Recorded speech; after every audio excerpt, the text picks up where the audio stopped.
কি নিয়ে আসছি? কি নিয়ে এসেছিস? তালের কলা। কিসের কলা? তালের কলা। হ্যাঁ, তো কি করব আমি?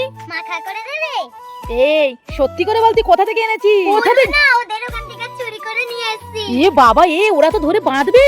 আরে না গো মা, ও মা বাঁধার আগে তুমি আমাকে এটা মাখা করে খাইয়ে দাও। তাই? তাহলে চল চল চল, তাড়াতাড়ি চল তাড়াতাড়ি। জানি না কোথা থেকে দুষ্টশোনা তালের কোয়া নিয়ে এসেছে, বলছে মা লোকে আমার মারার আগে তুমি কোয়াটা মাখা করে খাইয়ে দাও। তো যাই হোক, মেয়ের কথা শুনে আমিও চলে এলাম। দেখো, চুরি করে খাবার মজাটাই আলাদা।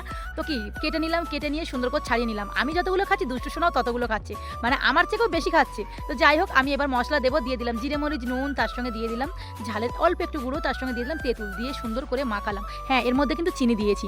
বাপের কালে খাইনি আমি এমন মাখা, তো প্রথমেই খাবো মেয়ের জন্য। হ্যাঁ, তোমরাও কি কখনো তালের কোয়া মাখা করে খেয়েছো? দুষ্টশোনার জন্য আমার এটাও মাখা করে খেতে হলো। যাই হোক বন্ধুরা, খেতে কিন্তু দারুণ ছিল। ভিডিওটি তোমাদের কাছে কেমন লেগেছে অবশ্যই কমেন্টে জানিও। ভালো লাগলে লাইক শেয়ার করে পাশে থেকো। হ্যাঁ, সাবস্ক্রাইব করতে ভুলো না। টাটা।